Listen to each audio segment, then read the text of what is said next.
4.1, we reviewed how do we find the slope. In 4.2, we're going to be reviewing how do we graph lines. And we're going to use the same method you guys used last year. So hopefully, just like 4.1, a lot of this kind of feels like a review or a refresher, not brand new. There is like one little aspect we're going to add in it this year in algebra, but we're going to use this slope-intercept form to graph lines just like you did last year.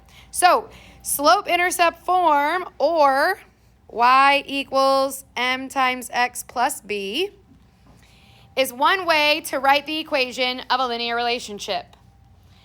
So over on the right, I have that y equals mx plus b.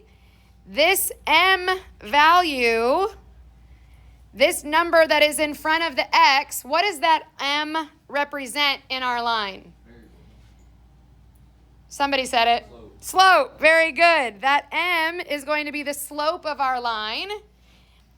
And then this variable b, whatever this constant is, that's going to represent what of our line? The y-intercept. Great job. So we're going to be graphing these lines using those two things. If we know the y-intercept, we know a point on our line, and then if we know the rate of change of our line, we can find more points. So before we jump into graphing, we're going to make sure we can identify the slope and the y-intercept given our equation. Number one, y equals negative x plus 3. So this equation is already in that y equals mx plus b form. So remember, we just said our slope is the m, whatever is in front of the x. Now in this problem, we only have a negative sign, which means there's an invisible what? 1. So that means m, or our slope for this equation, is negative 1.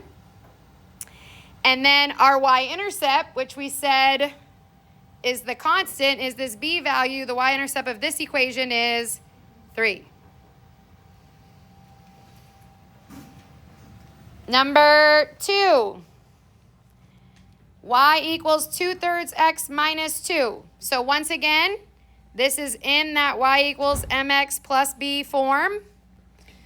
So the m in this equation is 2/3. Beautiful. And the y-intercept, which is the b value, is negative 2. Okay.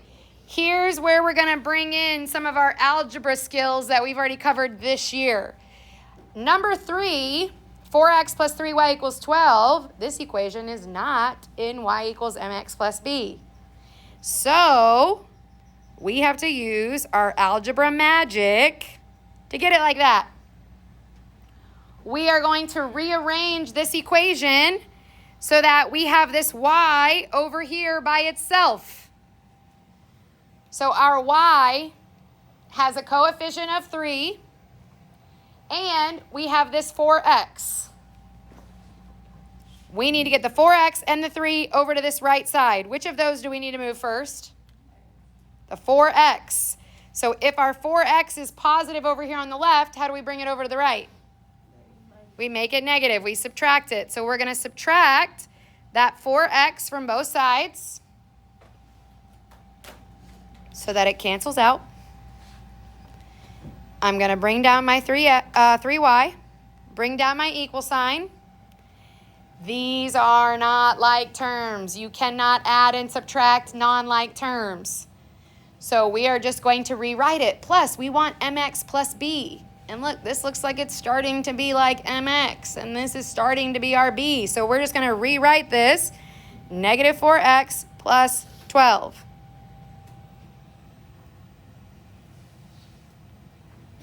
Now, all I have to do to get that y by itself is get rid of that coefficient. If y is being multiplied by a 3, how do I undo multiplication? I divide. So I'm dividing, and when I divide, I have to divide everything by that coefficient. So adding and subtracting, we can only do like terms. But when we divide, we can do everything. Okay? So now I've got y by itself equals, well, what happens when you do negative 4 divided by 3? you get a repeating decimal. So now we're going to turn our decimal into a fraction. We're going to go second fraction to decimal. So now we still have a mixed number, and our slope cannot be a mixed number. So now we use our calculator to turn the mixed number into an improper fraction, and we go second fraction button. Negative 4 over 3 is going to be that slope. So negative 4 over 3x. And then this division is going to be a lot neater. 12 divided by 3 is plus 4. So just like that, we've used our algebra magic. We've rearranged it. Now it's in y equals mx plus b. Now it's very easy to identify what's the slope and what's the y-intercept. So our slope is negative 4 over 3, and the y-intercept is beautiful. Okay, one more time, number 4.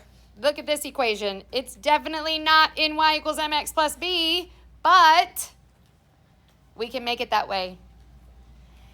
So to put it in y equals mx plus b, I need this y to be by itself. But what do you think I could do first? Yeah, does y equals mx plus b have parentheses? No, so let's get rid of them. How do I get rid of those parentheses? Distribute. Yes, great job. So we're going to distribute that 1/2 so that we get rid of these parentheses. So I'm going to bring down y minus 5 equals, well, 1/2 x, or 1/2 times x is just 1/2 x, because it's just 1/2 times 1, which is 1/2. And then what is 1/2 times negative 5, times negative 10? Negative 5. Wow, I ruined it. Okay, great. Okay, good. We got rid of parentheses. Awesome. Now, I still just need to get this y by itself. So if over here with y, I have y minus 5, how do I get rid of a minus 5? Add 5. And remember, when we're adding and subtracting, we can only add or subtract to like terms. So that means I can only combine this 5 with this other constant, not with the x. So I have y equals 1/2 x. What happens when I combine these like terms? They cancel out. So I can put plus 0, but you do not need it. And if it were like a multiple choice question, that plus 0 would never be there. You would just have to know. Okay? But this does make it very easy to tell what's the slope and what's the y-intercept. My slope right there in front of the x is 1/2, and then the y-intercept is going to be 0. Okay, so now that we've practiced making sure we know how to identify those things, now we can graph. We're going to run through these steps while we do this example problem over here on the right. When you are graphing, step number 1 is what we just practiced. You need to make sure that it's in this y equals mx plus b form. If it's not in y equals mx plus b, we can make it that way. You're going to do some rearranging and put it in y equals mx plus b. Luckily for us in our example over here, we've got y equals 3x minus 4. It's already in y equals mx plus b, so we don't have to do step 1. Step 2, we're going to plot the y-intercept. So over here in our example, let's go ahead and label. I'm going to use m and b instead of writing out slope and y-intercept just because it's a lot. But b, our y-intercept, is which value there in that equation? The negative 4. Remember, that y-intercept is a point. That is a point on your graph. That's the point 0, negative 4. So you're going to go to the y-axis down to negative 4 and plot a point.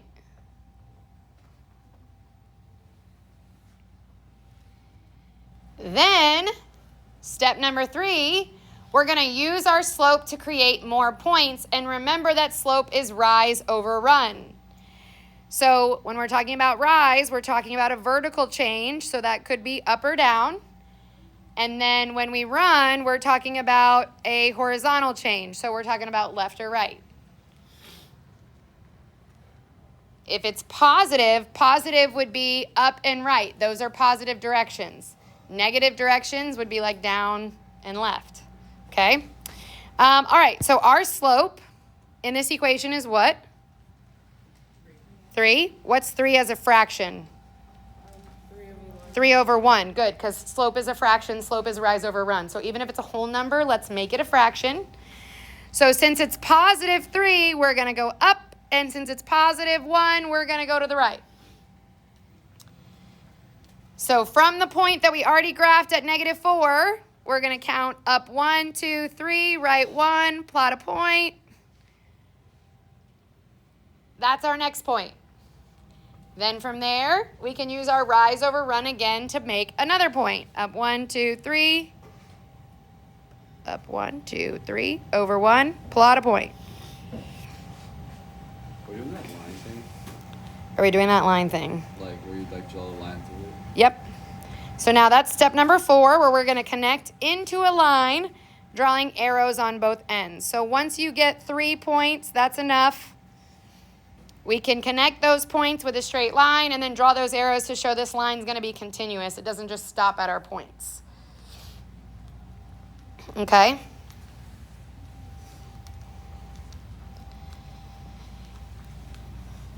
All right. That's a review of graphing. So we're going to practice a couple more together, and then I'm going to have you and your partner kind of try some on your own. Number 5, y equals 1/4 x plus 3. Well, once again, luckily for us, this one's already in mx plus b form, so I could identify what's the m and what's the b. Negative 1/4 is my m, and then the b is 3. So this b, that's a point on our line. It's the point where it goes through the y-axis. So we're going to go to the y-axis at 3, and we're going to plot a point. And then I have a negative slope. So I'm going to go down 1 and to the right 4. Down 1, right 1, 2, 3, 4. Plot a point. Now, I can't go down and right again. So to continue this negative sloping line that goes down from left to right, if I can't go down and right, I could always go up but left. As long as we go negative in one direction only, it's going to keep the slope negative, right? So up is positive, but left is negative. So I've gone negative in one direction, keeping my whole slope negative, so that my line is still decreasing as I look at it from left to right. If you have a negative slope and your line's going like this, you look at it and it's an increasing line, you've done something wrong. If it's a negative slope, you need to make sure your line is going down. All right, let's move on to number 6. Number 6, we've got y equals 4x. So again, this is already in that y equals mx plus b format. It just looks like it's missing something, but that's because what it's missing we don't have to have, right? What's the slope of this one? What's the m? 4. What's 4 as a fraction? Very good. And then what's the b? Good. If there's nothing there, it means that b is 0. So that means we're coming to our y-axis, and on that y-axis, we're putting a point at 0. We start at the y-intercept, which is 0. And then, since I have a positive slope, I'm going to go up and right. 2 directions, positive, makes positive. Positive divided by positive is positive. Okay, so from here, I'm going up 4, over 1, plotting a point. Now, just like last time, I can't go up 4 again and to the right, or you run out of room. But to keep this line increasing, I could go down and left. Because if I go down and left, that's 2 negatives, and 2 negatives make a positive. Very good. So I could go down 4, to the left 1, and now I still have that increasing line that goes up 4 over 1, up 4 over 1.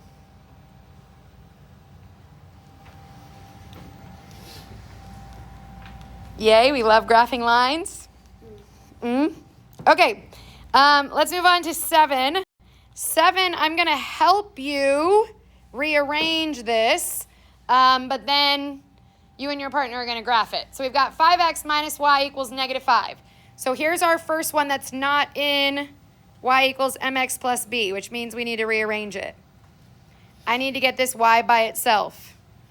What do I need to move over to the right first?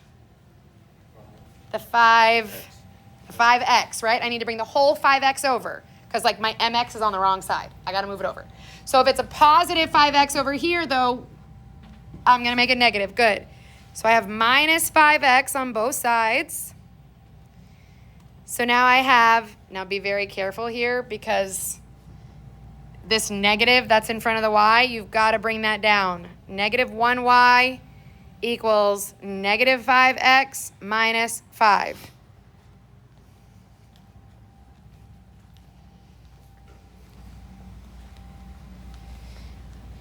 Now, all I have to do to get this y by itself is get rid of that negative 1 coefficient. How do I get rid of a negative 1 coefficient? I divide. So I'm dividing by negative 1. And remember, when we divide, we have to divide everything.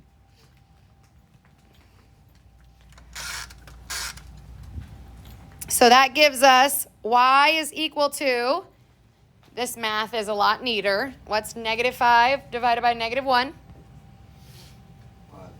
So I have a positive 5x, and then once again, negative 5 divided by negative 1 is plus 5. So now it is in y equals mx plus b form. I'm going to give you about a minute. Probably don't need that much time, but I'll give you about a minute for you and your partner to graph it. Yes.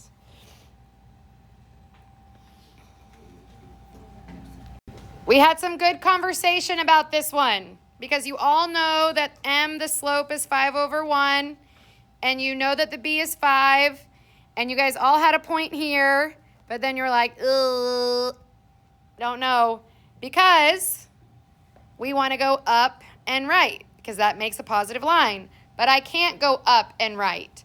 But my line needs to be going like this because it's positive.